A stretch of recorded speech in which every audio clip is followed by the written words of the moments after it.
What's going on, guys? Welcome to episode number 6, I think. Number 6. Number 6 of the Stokesy Stoner Show. What a milestone. I mean, no, it's not number 10. I mean, 10 you would typically say it's a milestone, but number 6, I'm really stoked. This is the 6th week in a row we've done this. Guys, we have an action-packed show for you tonight. We've got me covering Binance DEX. So what we're going to do is dive into some statistics around the Binance DEX, its success very quickly, how well it's actually done, and where I forecast Binance DEX going in the future and the role it's going to play as the back end for decentralized applications. And then I'm going to get into some statements coming out from the SEC in regards to no action for many of the ICOs that have operated out of the United States, which is a huge positive. Stokesy, over to you for what you're going to be covering in tonight's show. Bo, great to be back. I'll also be looking at the RBA reducing its interest rates again, and what that means for you and all crypto goers, as well as the whole financial space. And finally, we'll be checking out what Craig Wright is doing in the crypto space, as well as finishing off with our coin picks past and future. Sounds amazing. I'm looking forward to it. Adam, let's get into the show. Stick around, guys.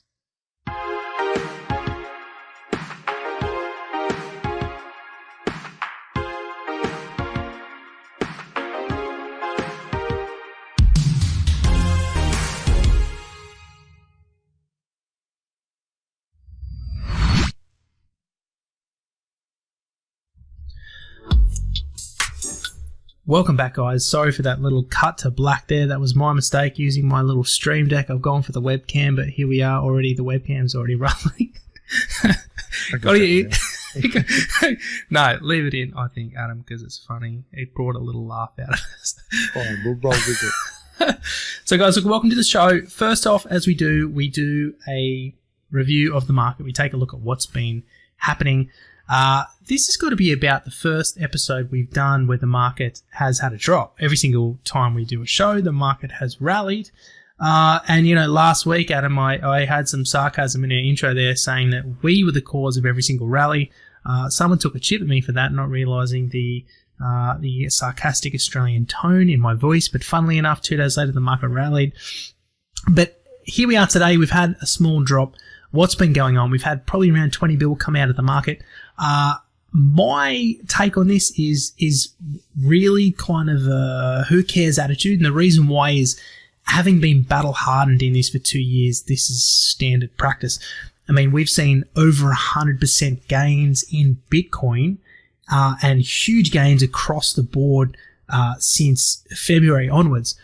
Short-term volatility is really a trader's game. People looking to profit off short-term volatility are the ones that are going to be capitalizing on this. I see this as kind of fundamental and normal for the crypto market, given it is still immature in terms of its overall adoption, and major institutions that they're not really in yet. They're starting to get in. They're starting to FOMO. But really, to me, mate, I don't see anything major. It's just typical behavior. This is what happens.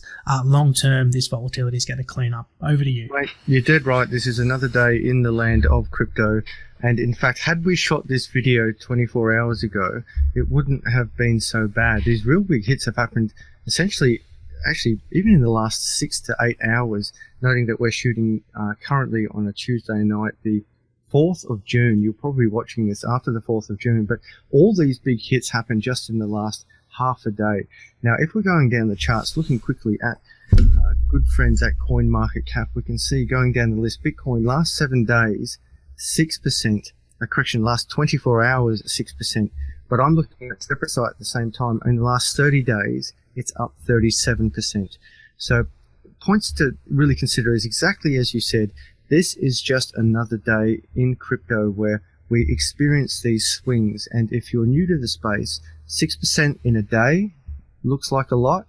For us, this is just, in fact, quite a stable day comparative to what we've seen in the past. Going further down the list, we can see a pretty consistent low single-digit red, with Bitcoin SV coming up green at 4.22%.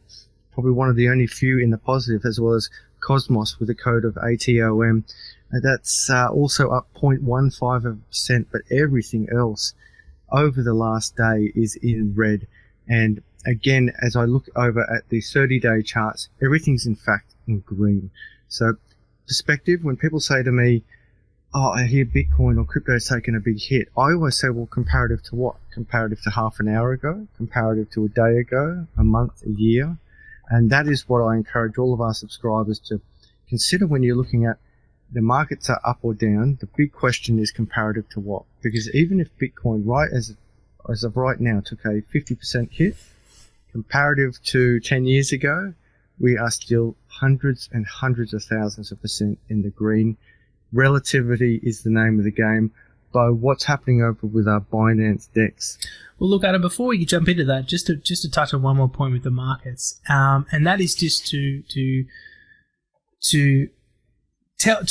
communicate to people the need and necessity to understand correlations. So we talk about that a fair bit. I've talked about it a lot on my channel, and it's really important to understand how correlated the entire market is to Bitcoin.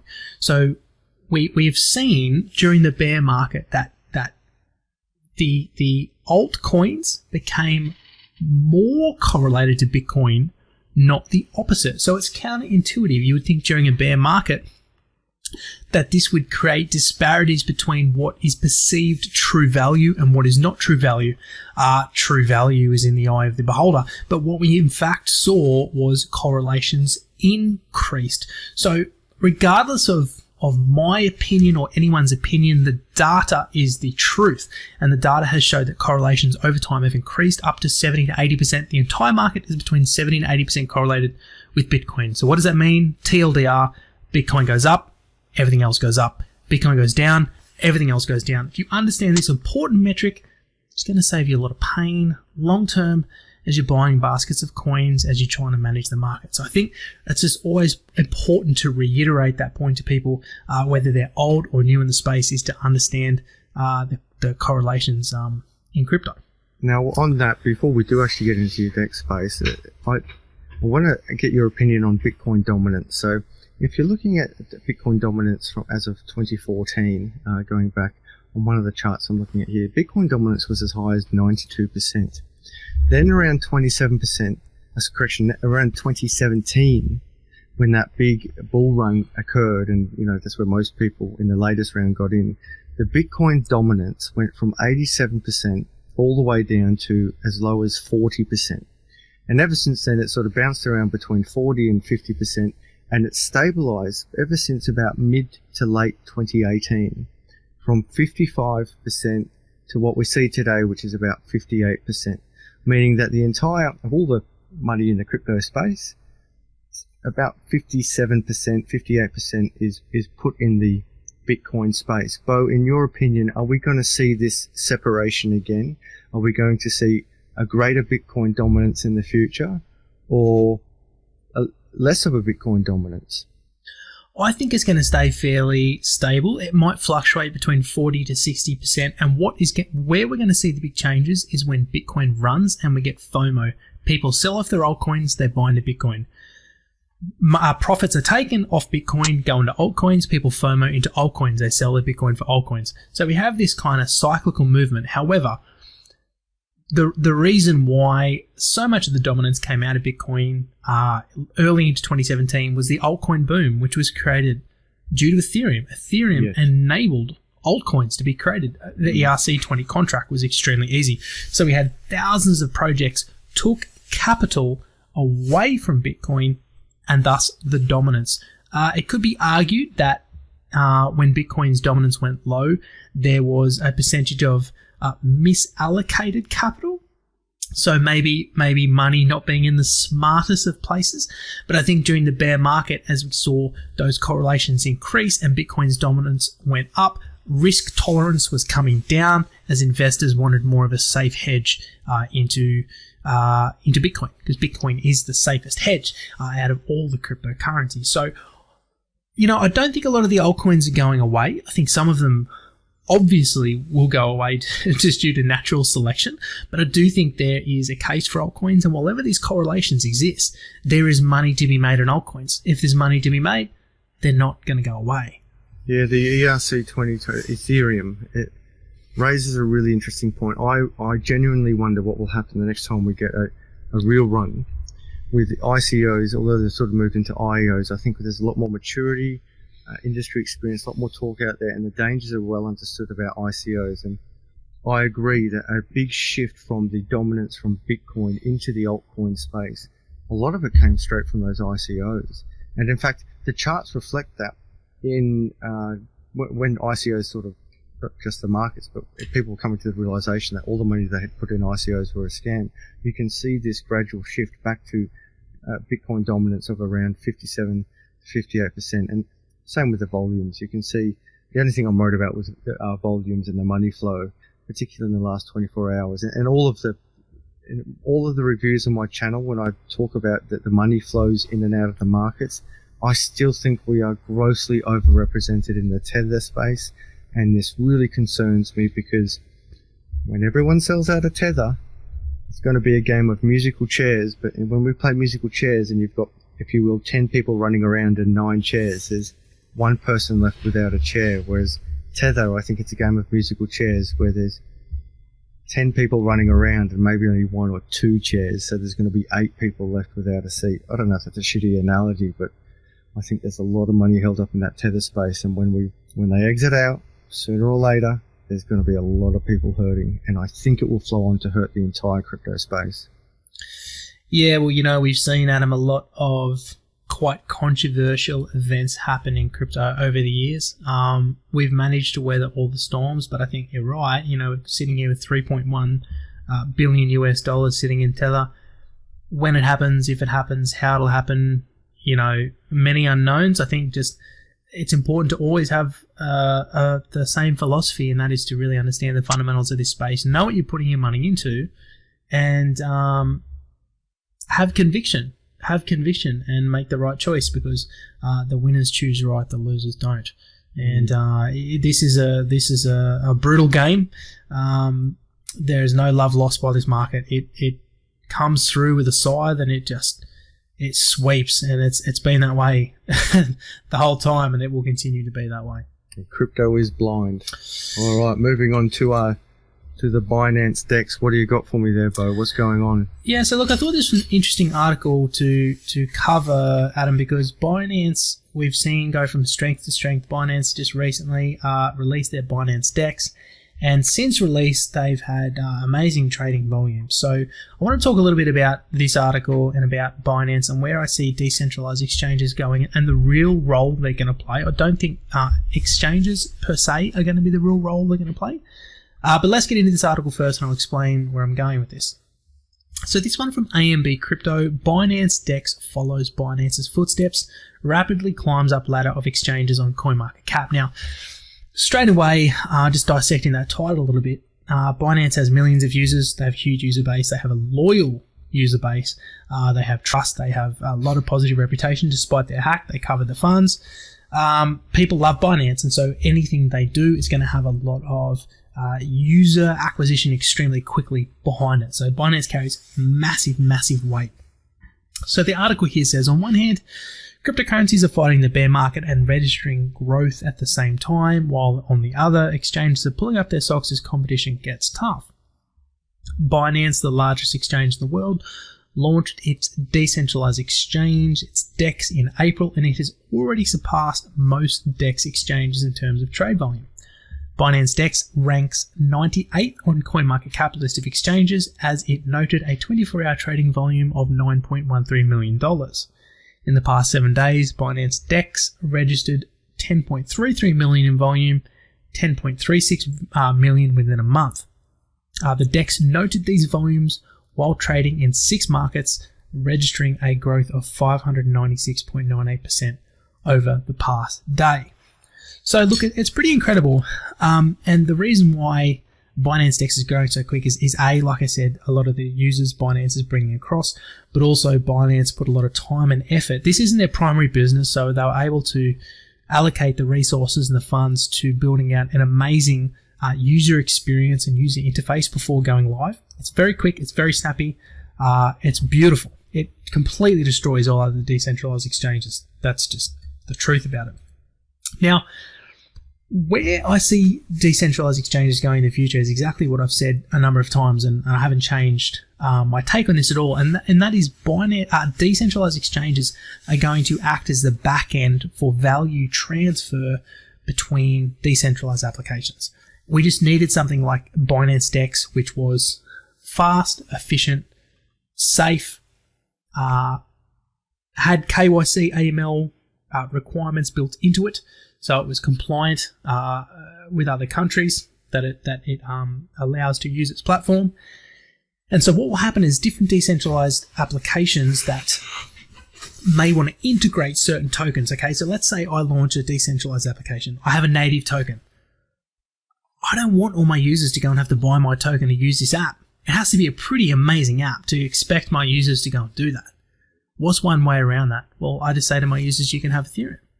I then use Binance DEX as the back end to be swapping Ethereum for my token that I have listed on it, and then my token acts as the back end value transfer mechanism without the user ever having to interface with it.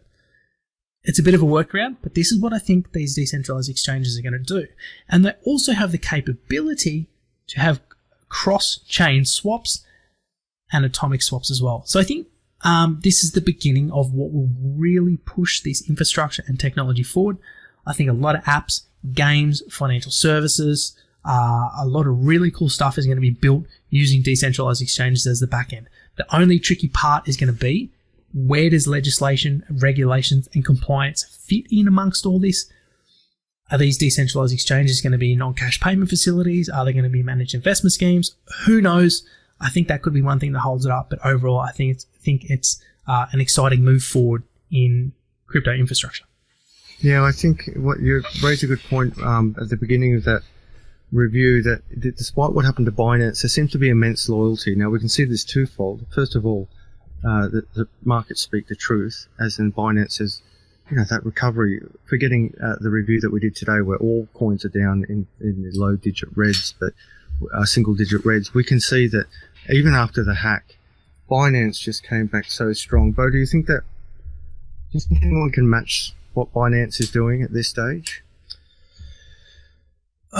Well, in terms of what, Adam? In terms of trading volume, in terms of what metric would you have me assess? Well, that's a great question in itself, because look what that's a bloody good question. Look what they're doing. They're almost a sky coin of the space where they're doing so many things, and they're I watched a deep and, if you will, deep and meaningful article on a review on Binance today, and there was a lot of passion about how decentralized it was, and the arguments was that it's not decentralized enough, and the counter argument was, well, once Bitcoin wasn't decentralized enough because there wasn't enough separate nodes running the background to it, but of course as it's got bigger and bigger, it's become more and more decentralized.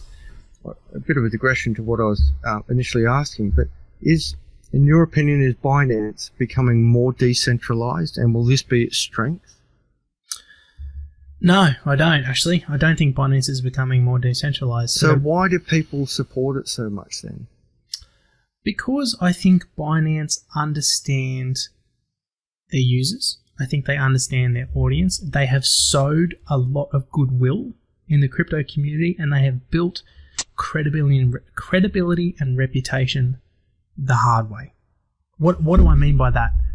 Their CEO, CZ, is one of the top figures in the crypto space. Rather than being a CEO that sits back, that doesn't interact, that wants that degree of separation from public life to his company, CZ puts himself out there. He's one of the biggest advocates. Does that feed back into the success of Binance? Of course. He is incentivized to do that, but he's not forced to do that. And CZ alone, his interaction with the community, the good intention behind his decisions, despite the weird reorg of the Bitcoin blockchain, that was a furphy that I think he wishes he could probably take back at this point. I think Binance understand their users. They understand people. They understand human beings, and I think that's boded well for them. In regards to them being more decentralized, a decentralized exchange does not mean a company is decentralized. It's still a company. They're still abiding by KYC, AML compliance. They're still operating legally, or at least as far as I know they are. A decentralized exchange is merely a money network running off nodes. Yeah, I raised the topic of decentralized with Crypto Lark in an interview I did with him, I don't know, about 5 weeks ago. I'll chuck a link into it to this video. And we spoke about the levels of decentralized. So is there truly anything that's purely decentralized? So you think of Bitcoin at one end, where there is no company, there is no owner, there is no Bitcoin CEO. But then if you look at every single other coin, well, there is, and I discussed with Crypto Lark that there are different levels of decentralized on the spectrum of decentralized. Now that's a bit of an oxymoron in itself, because either it is decentralized or it's not decentralized. But there are, in fact, different levels of centralized and decentralized coins out there, with Bitcoin at one end being arguably the most decentralized, and would say Tether at the other end being the most centralized through one body, and possibly these coins spread out. And I agree with how much people love what CZ has done, even except for what he said about rolling back the blockchain. I've got to let it go. I've got to forgive him. I was upset by that. That really hurt my crypto feelings, and I did cry with tears of Satoshis. But you did raise a good point during that episode that we spoke about it, that he hadn't slept. He was under a lot of pressure, and I think we've got to let it go and move forward. And that the way he stood up to Craig Wright when Craig Wright was going to sue, who was he suing again? He's suing basically someone who said he's not Satoshi, and the crypto community rallied around this guy who said, "Hey, Craig, you're rich. You're picking on someone. Leave him alone." And CZ went out there and said, "Mate, cut it out, or I'm taking you off Binance." And I thought that was a very powerful statement, and that in itself showed a real amount of support. Bo, have you heard about RBA cutting its interest rates recently? You know what, Adam? The truth is, I have not, but I'm looking forward to being informed. Well, this does affect us all. So crypto is not only a form of money, it is a form of language and a form of freedom, and money unfortunately ties into politics, and politics ties into our reserve bank. So to our international viewers, you have kind of centralized bankings all throughout the first and most of the world, and it's called the RBA in Australia. And the RBA recently released a statement just today, a statement by Phil Lowe, Governor of Monetary Policy Division. At its meeting today, the board decided to lower the cash rate by 25 basis points to 1.25%. The board took this decision to support employment growth and provide greater confidence that inflation will be consistent with the medium-term target. So I just wanted to throw this article in there because this is... So in economics, in macroeconomics, there are certain levers that the government can use to change how economies move. So if an economy is moving too quickly, there's too much money in there, you get a situation like we've seen in China or Spain as examples, where they build huge cities or towns or warehouses that no one is there to fill them. And the problem with that is that you've leveraged all this money, spent all these resources, human time, money, assets, building something that you'll get no return on. Now, when economies expand too quickly, you pull these economic levers, and that lever could be, through taxes, or the money supply effectively through taxes, bonds, and interest rates. And if you want to take money out of the economy to slow it down, you put the interest rates up. You can also put taxes up, and you can also start selling bonds. I get this one mixed up. If you want to take money out of the economy, you sell bonds, so people buy the bonds, so that takes money out of the economy. And those three big levers slow down an economy. Now, what we can see in the West is the reverse to that. The levers are being pushed the other way to try and stimulate the economy to get these things moving. Now, putting bonds and taxes aside, the interest rate means that we're trying to, banks, reserve governments, reserve banks and governments that are arguably working with them. That's a whole different story. They're trying to stimulate the economy by basically reducing the interest rate. And to reduce the interest rate, people, battlers like you and me say, all right, well, now the interest rate's low, I'll go buy a house, or I'll buy a car, or I'll make some type of investment because money is cheap. But here's the catch, Bo. If you're in the property space, so I've got a pretty large property portfolio, and at the moment, if you wanted to buy a unit, like an apartment, banks, even with the low interest rate, banks won't lend it to you unless you've got a serious deposit and a fantastic record. And the other thing is that developers are no longer building these huge apartments, and that's good and bad because you don't want to oversupply the market with too many apartments, but it's bad because it's a sign of an economy slowing. And we can see through this article, along with other things that are happening in the money space, that people are trying to stimulate economies. And what's also important about this article is that it talks about, a confidence in inflation. So we are so accustomed to inflation, are so accustomed to money going down in value, that we actually predict, well, we try to predict and try and keep inflation consistent. But how does this all wrap up to crypto? Well, as people exit traditional financial markets and money comes out of fiat currency, and it might go into precious metals such as gold or silver, it might go offshore to better currencies, or what we're seeing, and this is history for the modern world, money is now shifting into crypto. And as money shifts into crypto coming out of these financial institutions such as, governments, whether they be private or public, and what I mean by that is, I guess, communist or democratic, but even then you could argue that there's influences all over the place. But you're going to see this, in my opinion, you're going to see this bull run as such. Now, I'm not talking about a bull run of just markets going up in green on crypto space. I'm talking about a bull run of people fleeing out of fiat markets, fleeing out of traditional markets, and putting their money elsewhere. Now, I recently, Bo, did an interview with Synth from Skycoin. She just did it last night, and I'm releasing the episodes. Check out the links below.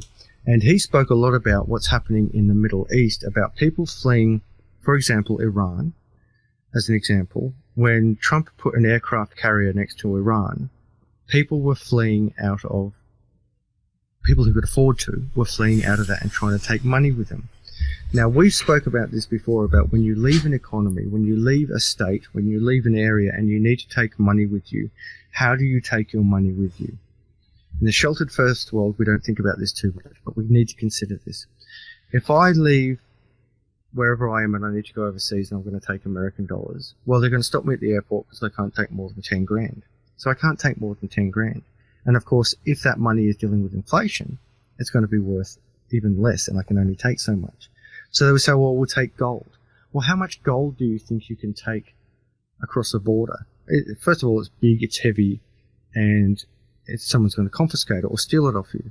And third of all, if I've got a better option just to simply put it into Bitcoin, which is the perfect storm is brewing, basically. Everything that's happening is that all of this money is going to shift out of everywhere and move into this crypto space.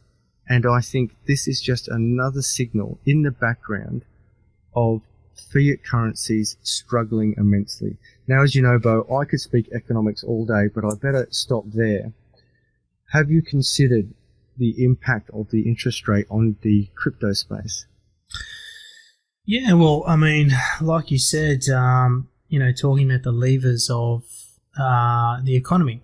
And I think this comes back to, these central banks thinking they're smarter than the free market. And by dictating economic policy, they are controlling the rate of production in an economy. And what I think is most kind of startling and important for people to understand with low interest rates is, on one hand, you have people getting lower interest repayments on debt, but what this does is this encourages a high time preference for people to go and borrow more money than maybe what they could have afforded. So you're actually encouraging society to increase their risk of credit exposure, while at the same time debasing the money supply through inflation, as banks are allowed to print money and then charge interest on it. It is legal, and at low interest rates, that's exactly what happens as more people are exposing themselves to credit. So when you're talking about things like the great credit contraction or the great credit pyramid, we're seeing credit increase across the world. We're seeing countries and individuals expose themselves to more risk of debt due to these wide sweeping low interest rates. On the other hand, this kind of monetary policy discourages low time preference, which is exactly what Bitcoin encourages. So what is time preference? Time preference is your long-term planning outlook on what is going to happen in 20 years' time. Do I want to put my money in something for the long term? Do I want to plan to make the right decisions for myself and my family in order to have capital increase over time, and thus safety, and thus food and shelter for my family? This is a human psychological phenomena that is extremely important in society, and these the high time preference monetary policies are extremely damaging for economies over the long term. Now, in relation to Bitcoin and cryptocurrencies, we can even go into things like bail-in, which we've mentioned before. I just published an interview recently on bail-in with Michael White from New Brighton Capital. Here we have laws that are sweeping the Western nation. They've been fully implemented in New Zealand, in Canada, in the United States, in Europe. They've been enacted in Cyprus. They've been enacted in Greece. And to a degree, they've been approved in Australia.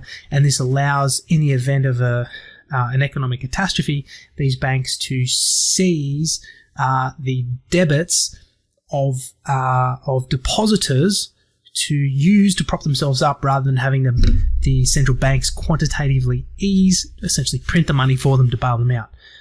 So I think it's like a storm brewing. It's a storm brewing. And when we look at hard currencies, hard money like Bitcoin, that fulfills all the properties of the Austrian definition of money, it really is the savior. It really is. I believe it really is going to be the savior of. It really could be the savior of humankind. If the transfer of these worthless paper currencies to hard money like Bitcoin happens the right way, and the transition isn't volatile, if that makes sense. If enough people are made aware of this, expose themselves to it, reallocate, and are prepared, but who knows really what's going to happen, mate. Yeah, it just scares me that, as I mentioned, it's just going to be a bull run like we've never seen. You're going to see, because it's one currency. Where else do you put your money other than Bitcoin? You can't put it in US dollars. Well, you can't put it in gold because it's not that fungible. Well, I think it's important to look at what the central banks are doing, right? Central banks are an indicator of what's to come, and we have Russia, China, and India all buying up gold. They're not sold on Bitcoin yet, but they will. They will be one day. They will be. But at the moment, they're buying gold. So the question to ask is, why are they buying gold? Why are they buying precious commodities? Why are they offloading US dollars in return for precious metals? I don't know if you saw my video that I released recently called the Bitcoin Time Traveler. I'll leave a link to that as well. Here it is. Basically, 2013, someone released an article saying that they're a time traveler from the future, and it's just quite an artistic thing. But what's scary about this prediction, this Reddit post that was punched out in 2013, was that the Bitcoin time traveler said, "I'm contacting you from 2025. The world is in chaos, and the two countries who are now the most powerful are Saudi Arabia and North Korea, because whilst all the other countries were doing what you just described, but buying gold, North Korea and Saudi Arabia were using spare money, so to speak, to buy as much Bitcoin as they could. And when there was a shift and fiat currency collapsed internationally, governments were powerless, and these two rogue states became very powerful. And, it's a bit of a thought experiment, and it's a great economic experiment. And I did a video on it because, it got a lot of discussion within the crypto community, but as an economic thought experiment, it was quite interesting to think, okay, so fiat currency collapses. We all shift to Bitcoin. Governments can no longer control their people because they're no longer in control of the money. And it just sort of flows on from there. Check out the video, because what was also fascinating about it is that this time traveler in 2013, he made about 5 different predictions over 5 years. And they're all pretty much spot on. And that's freaky. Very interesting that the 2 countries you mentioned were North Korea and Saudi Arabia. Clowns in action. Very. Well, mind you, North Korea did have a crypto conference lately, so very interesting. Very. Yeah. There's a deep connection. I've also heard things with the SEC. What's going on over there? How does this link in with that? Look, mate. So we got this article here. The SEC's Hinman says some ICOs may be eligible for no action relief. So why I think this is a good one to cover is this is showing a bit of a change of tune of the SEC's hard stance towards crypto projects that launched out of the United States. Now, as most people probably know, the United States has the most stringent, has the most kind of rigid regulatory frameworks in the world. So I think a lot of projects have probably been sweating about what was to come with all the rhetoric around the crackdown on ICOs. So just rolling into this article, it says here that startups that conducted ICOs years ago may be eligible for relief from potential enforcement actions by the US Securities and Exchange Commission, an agency official said Friday. For the last year and a half, the regulator has been filing cases against projects that raise money by selling tokens without registering them as securities. But in his opening remarks at the agency's FinTech Forum in Washington, D.C., SEC Director of Corporation Finance William Hinman said that cryptocurrencies are capable of shifting from being a potential security to very clearly not being one. And he said here that digital assets may evolve into an instrument that no longer needs to be regulated as such. Hinman made a similar point before. In a 2018 speech, he implied that Ethereum may have resembled a security during an ICO at its launch, but said that by last year it was sufficiently decentralized that it had evolved away from being a security. Now, why I think this is good, Adam, is it shows the SEC is looking at intent. They're looking at intent. So you had these ICOs launching these tokens. We both know it was a crazy fervor. It was a craze. There were some bad actors. I would say 5%, maybe 10 at the most. Bad intent of scams, intent on money laundering, intent on stealing. But 90% weren't. 90% issued these tokens, conducted an ICO with the legitimate belief at the time, because remember, crypto moves so quick that what they were doing was right, was what they were doing didn't require registration as security, was what they were doing was legal. Their intent was right, despite the mechanism maybe not being legal in the SEC's purview. Their intent was right. And so this comforts me to think that the SEC is taking more of a measured approach by saying, well, hey, maybe these ICOs should be given a bit of a relief. Maybe we shouldn't be so hard, because in doing so, we're massively stifling innovation. We're massively disincentivizing people to come to the United States, for talent to come to the US and be involved in cutting-edge technology like blockchain and cryptocurrencies. So overall, I think this is a hugely positive thing and somewhat reflects the more slow strategic approach that Australia has taken in regards to ICO regulation. It's good that they're not just putting their foot down and saying, no, it's not happening at all. And it's like they're going the other way. They're saying, all right, well, if we're going to allow it, we'll put some type of regulation on there. Now, again, that's almost an oxymoron, regulating a free economy. But we, having gone through that ICO disaster, where so many people lost so much and got so burnt, it's actually good to see that there is something in there now to at least prevent to an extent what we saw in 2017. It was an absolute bloodbath out there, and a lot of people lost a lot of money, and maybe this can help prevent that. Well, a lot of people made a lot of money too. Yeah, well, not as many that lost. Yeah, as they say, when someone loses, someone wins, but that's investing. Yeah, but that way was just, some of it was criminal. It's when I first got into this space, it was first mining and then ICO reviews and scams at the same time. So, but there was a correlation between them. Scams and ICOs, they just kept seeming to intertwining. But of course, it was taking away from the good ICOs. There were some really good ICOs out there, but because the whole industry had been tainted with this brush of scam, it looked bad. And speaking of looking bad, Bo, let's talk about Craig Wright. So we've got a clip for you viewers. I'll keep my mouth shut to start off with. We'll hear the clip and then we'll discuss it. So I'm playing this for about a minute, yeah? Yeah, it was about a minute. All right, here we go. Ready, guys? And by the way, guys, this is Crypto Zombie. Crypto Zombie, thanks for the content. Guys, make sure you go and follow Crypto Zombie. Here we go.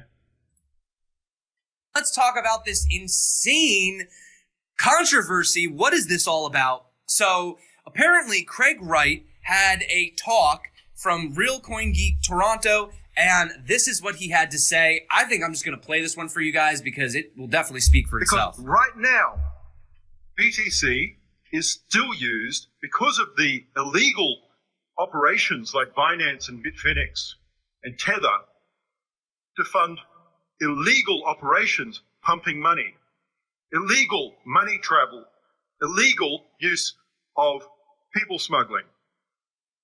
Right now, 30% of Binance money funds women in prostitution. 30% of Binance and Tether funds women in slavery. So, yeah, that is quite an allegation to make. Now, I would like to know where he's getting these numbers and statistics and data from, but this is a really serious thing to be saying. I mean, that's definitely some defamation of character if it's not true, okay?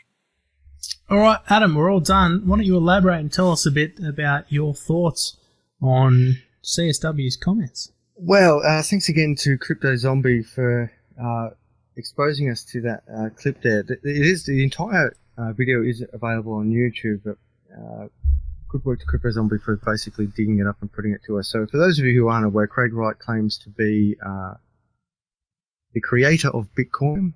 He is most certainly leading Bitcoin SV, a coin that's doing quite well at the moment. But what I wanted to point out about that talk is I thought it was pretty poor form to attack Binance and Tether. Now, I'm the first to have a go at Tether, but I have a go at Tether for different reasons. I don't think it's right to say this thing is used for that, so that is entirely bad. For example, money is used to buy guns, therefore money is bad. Or Toyotas are used by ISIS in the Middle East to transport soldiers, so Toyotas are bad.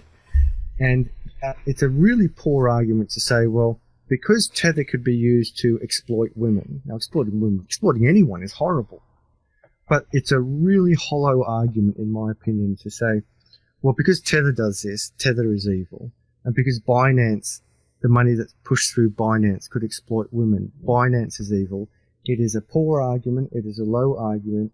And just because a car can be used in crime doesn't mean we ban cars.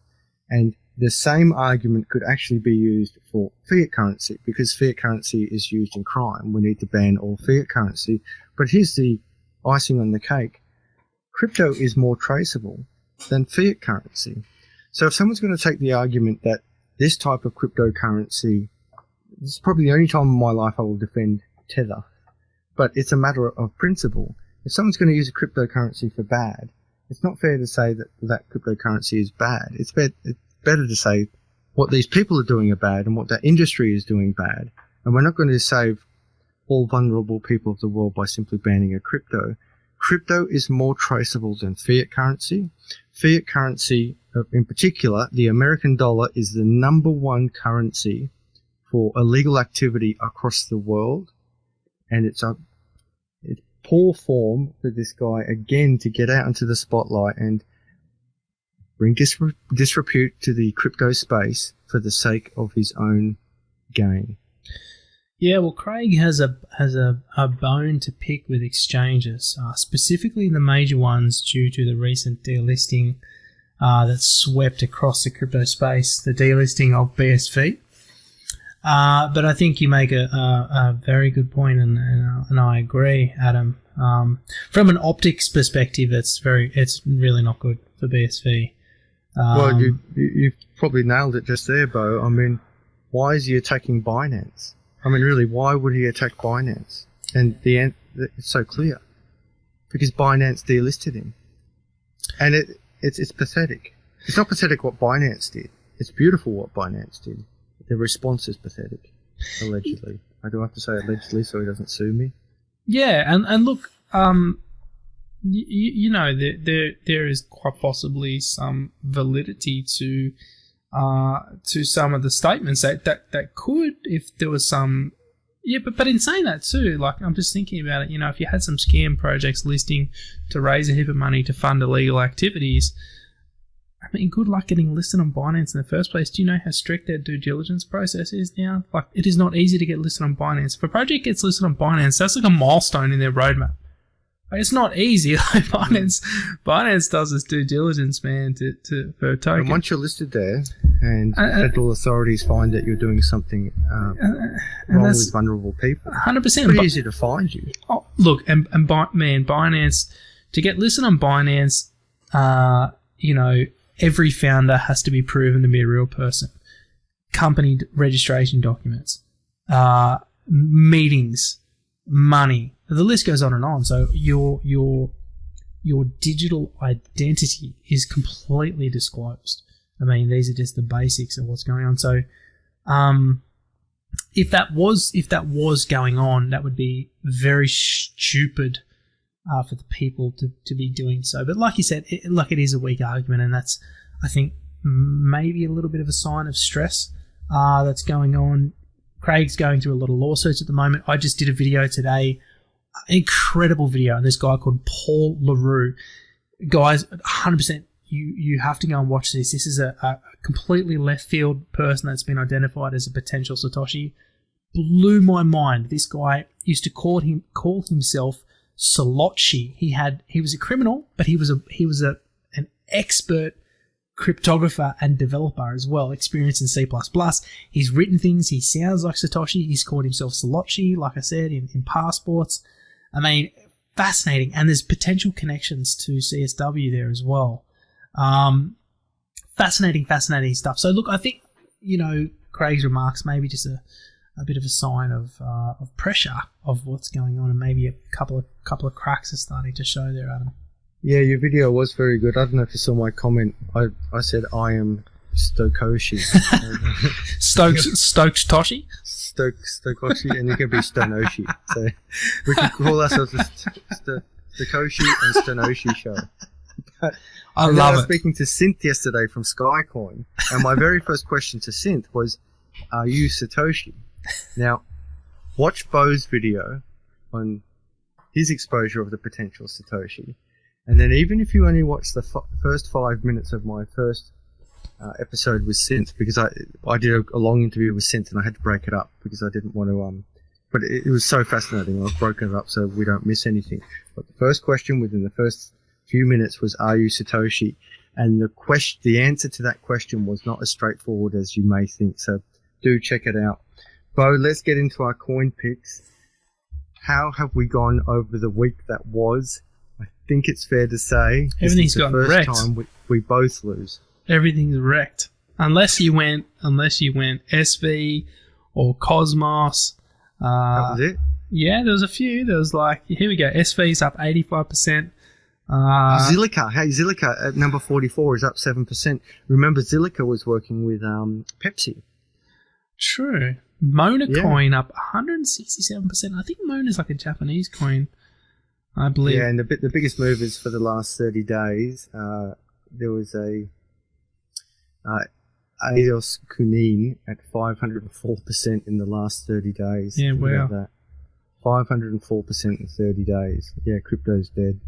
But the biggest movers in the last 7 days, Yeah, Monocoin and Bitcoin SV. But going over to our coin picks, Bo, I went with Cardano. That was my pick. And Cardano over the last week it's my first, I'm happy to say that it's the first one in 6 episodes that I've had a red. It's a single digit red of 7.54%. Your pick was Bitcoin with a loss of 6.42%. So you've got me. Well done. Your loss is less than mine. I thought I went Binance Coin. Oh, did you? No, well, maybe. This goes to show you how serious we're taking this. Look, I'm just choosing coins that I have in my portfolio. All right. Okay, well, hey, I'll give you Binance Coin at 5.5% loss over the last week. So in any case, you've got me by 1 to 2%. Well done, you've earned that. Well, what do you pick this week? For the week ahead, I have to go with Skycoin. After I've spoken to Synth. You're going Skycoin. Yeah, man. And I'm going way down the list because, let's face it, we've been bouncing around these top 10s. I'm going to get down a bit lower, down to Skycoin. What number's that? I'm trying to find it. It's at 176. I got to admit, that's not too bad. That's not too bad. 176. I got to admit, I often use CoinLib.io. Now, I know everyone's on the coin market cap, but just CoinLib.io is just such a friendly site, and I just navigate better around that. But yeah, currently at 176 at $1.72 US, down 8% over the week. So that down 8% over the week is quite consistent. Skycoin's my pick for the week ahead. Bo, what's your pick? Well, let's have a quick look. So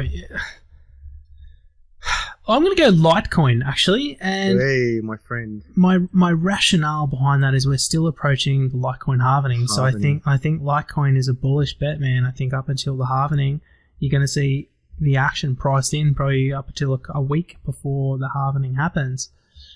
So I think like Litecoin, Binance, Bitcoin, they're strong picks moving forward. You know, we've seen strong action from Cosmos, but the gains have already been made. I think there'll be a pullback on Cosmos probably soon. Yeah.